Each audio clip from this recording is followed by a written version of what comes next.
नमस्ते छात्रों, मैं हूँ राजेश अनोते। हिंदी ज्ञान दर्शन चैनल में आप सभी का फिर से एक बार स्वागत है। आज के इस वीडियो में हम बात करेंगे हिंदी व्याकरण के एक महत्वपूर्ण टॉपिक के बारे में, जिसका नाम है काल और उसके भेद। चलिए छात्रों, सबसे पहले हम काल का अर्थ देखकर उसकी परिभाषा देखते हैं। काल का मतलब होता है समय। जिस क्रिया से किसी कार्य को करने या होने के समय का पता चलता है उसे काल कहते हैं। छात्रों, यहाँ पर एक बात हमेशा याद रखनी है, क्रिया की अवस्था से उसकी पूर्णता या अपूर्णता का पता चलता है। जैसे मैं पत्र लिखता हूँ, यह वाक्य सामान्य वर्तमान काल का है। मैंने खाना खाया था, यह वाक्य पूर्ण भूतकाल का है। इन दोनों वाक्यों में लिखता हूँ, खाया था, इन क्रियाओं से कार्य को करने के समय का पता चलता है। छात्रों, काल के मुख्यतः तीन भेद होते हैं। एक वर्तमान काल। इस वर्तमान काल के तीन उपभेद होते हैं। एक सामान्य वर्तमान काल, दो अपूर्ण वर्तमान काल, तीन पूर्ण वर्तमान काल। काल का दूसरा प्रकार है भूतकाल। इस भूतकाल के भी तीन उपभेद होते हैं। एक सामान्य भूतकाल, दो अपूर्ण भूतकाल, तीन पूर्ण भूतकाल। काल का तीसरा भेद है भविष्यकाल। इस भविष्यकाल के भी तीन उपभेद हैं। एक सामान्य भविष्यकाल, दो अपूर्ण भविष्यकाल, तीन पूर्ण भविष्यकाल। तो चलिए छात्रों, काल के इन तीन प्रकारों के बारे में हम जानकारी प्राप्त करते हैं। चलिए छात्रों, सबसे पहले हम वर्तमान काल की बात करते हैं। वर्तमान काल की परिभाषा इस प्रकार है, जिस क्रिया से यह पता चले कि कार्य वर्तमान समय में चल रहा है या अभी अभी पूर्ण हो गया है, उसे वर्तमान काल कहते हैं। छात्रों, वर्तमान काल को अगर पहचानना है तो उसके लिए एक बात हमेशा याद रखनी है कि वाक्य के अंत में है, हु, हो इन शब्दों का प्रयोग किया जाता है। जैसे मैंने फल खाया है, प्रसाद सो रहा है, मैं अपने घर जाता हूँ, तुमने पुस्तक पढ़ी है। इन चार वाक्यों में वाक्य के अंत में है, हु, है इन शब्दों का प्रयोग हुआ है। तो जहां पर भी ऐसा दिखाई देता है तो समझ जाना है कि यह वर्तमान काल का वाक्य है। तो चलिए छात्रों, अभी हम वर्तमान काल के उपभेदों के बारे में जानकारी प्राप्त करते हैं। छात्रों, वर्तमान काल का पहला उपभेद है सामान्य वर्तमान काल। तो चलिए इसकी परिभाषा देखते हैं। जिस क्रिया में यह पता नहीं चलता है कि कार्य पूर्ण हुआ है या अपूर्ण रहा है, उसे सामान्य वर्तमान काल कहते हैं। जैसे लड़का स्कूल जाता है, अनुष्का पुस्तक पढ़ती है, सभी लोग खाना खाते हैं। इन तीनों वाक्यों में जो क्रिया है वह क्रिया ना तो पूर्ण है ना तो अपूर्ण है। तो यह क्रिया कैसी है? सामान्य है। तो अभी हमें सामान्य वर्तमान काल पहचानना कैसे है? बस हमें एक बात हमेशा याद रखनी है कि सामान्य वर्तमान काल के क्रिया के अंत में ता, ती, ते का प्रयोग होता है और क्रिया के आगे है, हु, हो लगाया जाता है। जिस वाक्य में भी जो क्रिया होगी उस क्रिया के अंत में अगर ताती ते प्रत्यय है और उसके आगे, उस क्रिया के आगे है, हु, हो अगर लगाया हुआ होता है तो समझ जाना है कि यह सामान्य वर्तमान काल का वाक्य है। छात्रों, वर्तमान काल का दूसरा उपभेद है अपूर्ण वर्तमान काल। तो चलिए उसकी परिभाषा देखते हैं। जिस क्रिया से यह पता चलता है कि वर्तमान समय में कोई कार्य अभी जारी है, वह कार्य अभी समाप्त नहीं हुआ है अर्थात अपूर्ण है, उसे अपूर्ण वर्तमान काल कहते हैं। जैसे लड़का स्कूल जा रहा है, अनुष्का पुस्तक पढ़ रही है, सभी लोग खाना खा रहे हैं। इन तीनों वाक्यों में जा रहा है, पढ़ रही है, खा रहे हैं, ये क्रियाएं हैं। तो इन तीनों वाक्यों को जब हम देखते हैं तो ये तीनों वाक्यों की क्रियाएं जो है अपूर्ण है। जैसे लड़का स्कूल जा रहा है, यानी लड़का स्कूल जा रहा है, यानी घर से वो निकला है स्कूल जाने के लिए, तो घर से निकला है स्कूल जा रहा है। तो जो जाने की क्रिया है वो क्या है, अभी अधूरी है। वो जब स्कूल पहुंचेगा तब वो क्रिया पूर्ण होगी। तो जो जाने की क्रिया, वो जा रहा है, स्कूल जा रहा है, तो ये क्या है, अधूरी क्रिया है, यानी क्रिया पूर्ण हुई नहीं है, तो ये अपूर्ण क्रिया है। तो इसलिए लड़का स्कूल जा रहा है, यह जो है अपूर्ण वर्तमान काल है। अनुष्का पुस्तक पढ़ रही है, तो यहाँ पर पुस्तक पढ़ने का कार्य जो है जारी है, समाप्त नहीं हुआ है, इसलिए यह भी वाक्य जो है अपूर्ण वर्तमान काल का है। सभी लोग खाना खा रहे हैं, यानी खाना खाने की जो क्रिया है अभी वो जारी है, खाना खाने की क्रिया समाप्त नहीं हुई है, इसलिए यह भी वाक्य जो है वह पूर्ण वर्तमान काल का है। तो अभी हमें अपूर्ण वर्तमान काल का वाक्य पहचानना कैसे है। अपूर्ण वर्तमान काल के वाक्य में जो मूल क्रिया होती है, जैसे लड़का स्कूल जा रहा है, इसके अंतर्गत जो मूल क्रिया है जा, इस मूल क्रिया के आगे रहा है यह शब्द लगा है, तो यह वाक्य बन जाता है अपूर्ण वर्तमान काल। तो हमें समझना क्या है कि अपूर्ण वर्तमान काल के वाक्य में जो मूल क्रिया होती है, उस मूल क्रिया के आगे रहा हूं, रही हूं, रहा है, रहे हैं, रहे हो, रही हो, इन शब्द समूहों का प्रयोग किया जाता है। तो आप सभी को एक बात हमेशा याद रखनी है कि जो भी मूल क्रिया होती है, उस मूल क्रिया के आगे अगर इन शब्द समूहों का जहां पर भी प्रयोग होता है, तो वहां पर तुरंत समझ जाना है कि यह 100% अपूर्ण वर्तमान काल है बोलकर। छात्रों, वर्तमान काल का तीसरा उपभेद है पूर्ण वर्तमान काल। तो चलिए छात्रों इसकी परिभाषा देखते हैं। क्रिया के जिस रूप से यह पता चलता है कि वर्तमान समय में कोई कार्य अभी अभी पूर्ण हुआ है, उसे पूर्ण वर्तमान काल कहते हैं। जैसे लड़का स्कूल गया है, अनुष्का ने पुस्तक पढ़ी है, सभी लोगों ने खाना खाया है। इन तीनों वाक्यों में जो क्रियाएं हैं वो पूर्ण हो चुकी है। जैसे लड़का स्कूल गया है, यानी लड़के की स्कूल जाने की क्रिया पूर्ण हो गई है।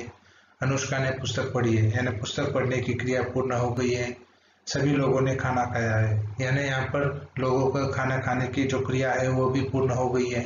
यानी जहाँ पर भी वर्तमान समय में जो क्रिया अभी अभी जहाँ पर पूर्ण हुई ऐसा प्रतीत होता है, वहां पर समझ जाना है वो पूर्ण वर्तमान काल है।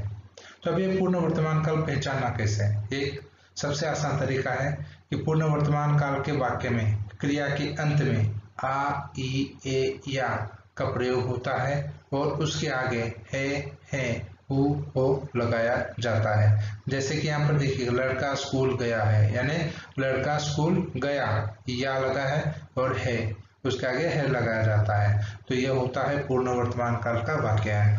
जैसे अनुष्का ने पुस्तक पढ़ी है, तो पढ़ जो है क्रिया है, इस क्रिया को ई प्रत्यय लगाया गया है, तो ये बना पढ़ी, और इस ई के आगे जो है पढ़ी के आगे है लगाया गया, तो यह होता है पूर्ण वर्तमान काल का वाक्य। तो अर्थात इसके एक दूसरे रूप में भी अगर हम देखते हैं कि सामान्य भूतकाल का जो रूप होता है, जैसे लड़का स्कूल गया, इस सामान्य भूतकाल के रूप के आगे है, हु, हो का जो है प्रयोग किया जाता है।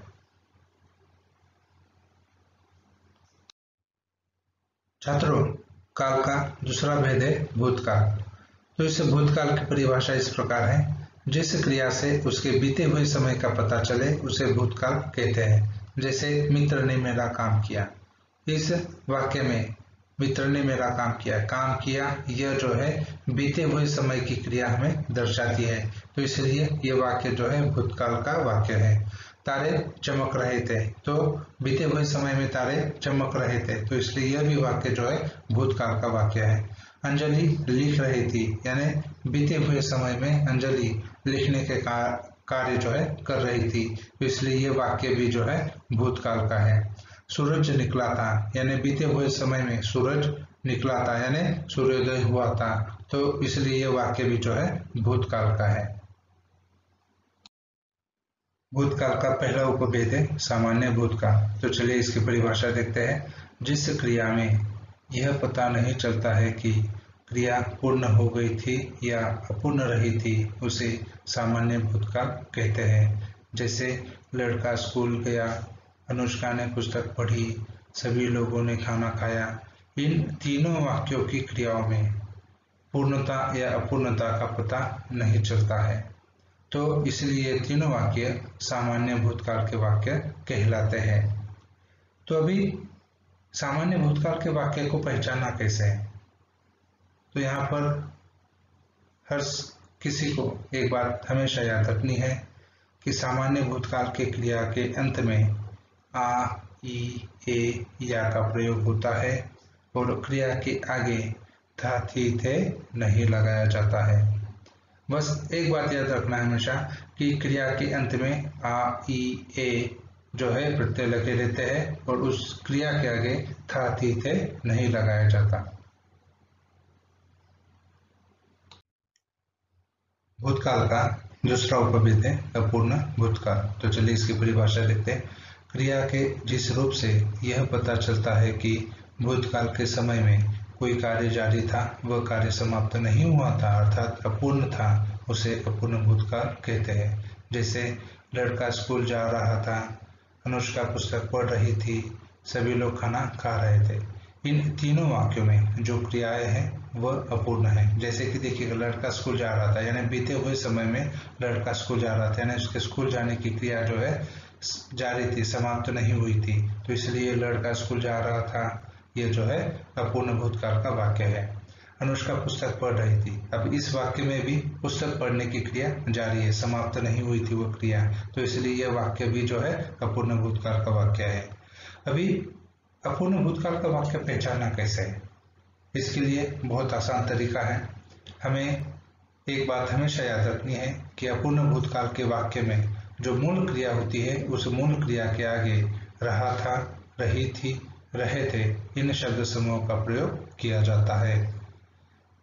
तो जैसे लड़का स्कूल जा रहा था, इस वाक्य में जा ये मूल क्रिया है, इस मूल क्रिया के आगे रहा था, इन शब्द समूह का प्रयोग किया गया, इस वजह से ये वाक्य जो है अपूर्ण भूतकाल का वाक्य कहलाता है। बस हमें एक बात याद रखनी है, मूल क्रिया के आगे जब भी रहा था, रही थी, रहे थे, इन शब्द समूह का प्रयोग होगा, तो उस समय समझ जाना है कि ये वाक्य अपूर्ण भूतकाल का वाक्य है। भूतकाल का तीसरा उपभेद है पूर्ण भूतकाल। तो चलिए इसकी परिभाषा देखते हैं। जिस क्रिया से यह पता चलता है कि बीते हुए समय में कोई कार्य पूर्ण हुआ था, उसे पूर्ण भूतकाल कहते हैं। जैसे लड़का स्कूल गया था, यानी बीते हुए समय में लड़का स्कूल गया था। अनुष्का ने पुस्तक पढ़ी थी, यानी बीते हुए समय में अनुष्का की पुस्तक पढ़ने की जो क्रिया है वो पूर्ण हो गई थी। सभी लोगों ने खाना खाया था, यानी बीते हुए समय में लोगों की खाना खाने की जो क्रिया है वह भी समाप्त हो गई थी, इसलिए ये सभी लोगों ने खाना खाया था, ये वाक्य पूर्ण भूतकाल का वाक्य कहलाता है। अभी पूर्ण भूतकाल का वाक्य हमें पहचानना कैसे है? पूर्ण भूतकाल के वाक्य में जो क्रिया है उस क्रिया के अंत में आ, ई, ए, या का प्रयोग होता है और उसके आगे था, थी, थे लगाया जाता है, अर्थात सामान्य भूतकाल के रूप के साथ था, थी, थे का प्रयोग होता है। अब सामान्य भूतकाल का जो रूप है वो किस प्रकार से? जैसे लड़का स्कूल गया, ये सामान्य भूतकाल का रूप है, ये सामान्य भूतकाल का वाक्य है। इस वाक्य के साथ था लगाया गया तो यह हुआ पूर्ण भूतकाल। अनुष्का ने पुस्तक पढ़ी थी, तो इसके अंतर्गत अनुष्का ने पुस्तक पढ़ी, यह हुआ सामान्य भूतकाल का रूप, और इसके आगे थी लगाने से बन जाता है पूर्ण भूतकाल। यानी सामान्य भूतकाल के वाक्य के आगे थी अगर था, थी, थे लगाते हैं तो वह होता है पूर्ण भूतकाल का वाक्य।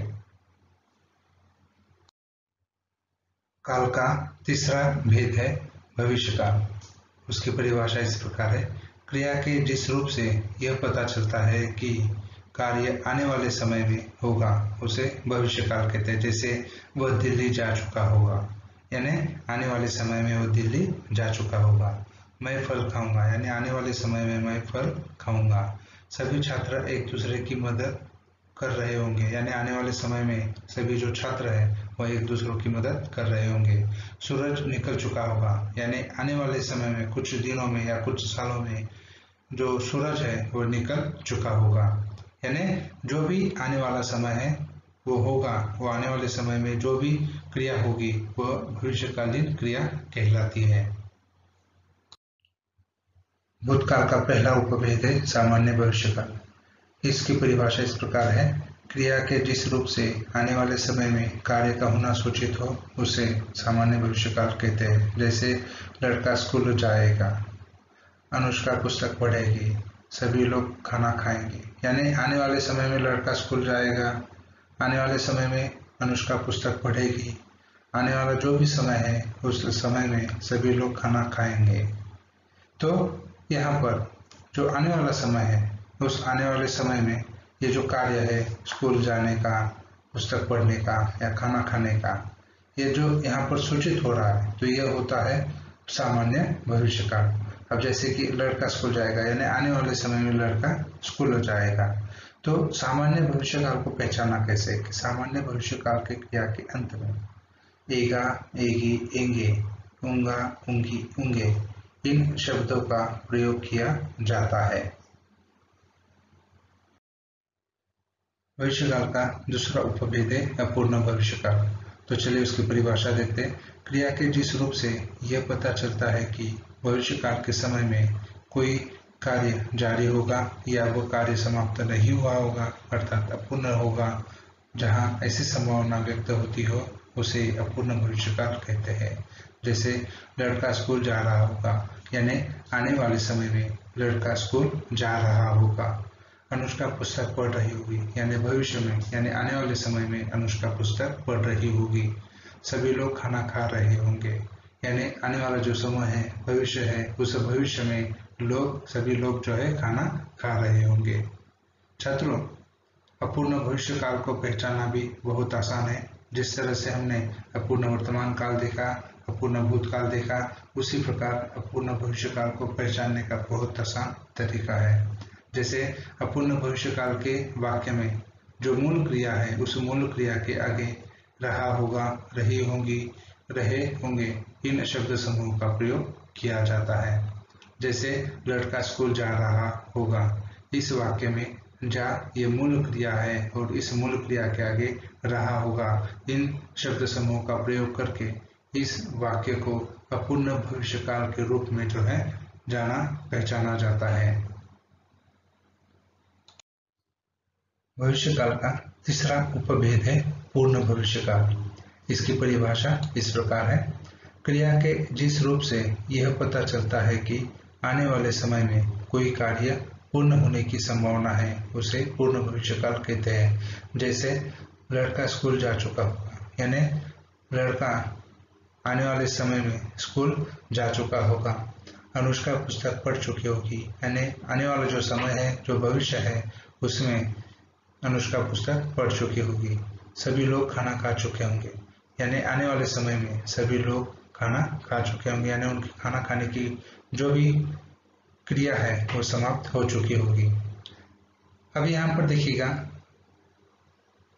पूर्ण भविष्यकाल को पहचानने का एक बहुत आसान तरीका है कि जैसे लड़का स्कूल जा चुका होगा, यानी इस वाक्य में जो क्रिया है वो जा, ये मूल क्रिया है, इस मूल क्रिया के आगे चुका होगा इन शब्दों का प्रयोग किया है। तो लड़का स्कूल जा चुका होगा, तो जो मूल क्रिया है उस मूल क्रिया के आगे चुका होगा इन शब्दों का प्रयोग किया गया, इसलिए यह जो है पूर्ण भविष्यकाल का वाक्य कहलाता है। पूर्ण भविष्यकाल के वाक्य में जो मूल क्रिया है उस मूल क्रिया के आगे चुका होगा, चुकी होगी, चुके होंगे इन शब्द समूह का प्रयोग अगर किया जाता है तो वह पूर्ण भविष्यकाल का वाक्य कहलाता है। छात्रों, मैं उम्मीद करता हूँ कि काल और उसके भेद आप सभी को समझ में आ गए होंगे। तो चलिए मैं यहीं पर रुकता हूँ, मिलते हैं अगली वीडियो में, तब तक के लिए धन्यवाद।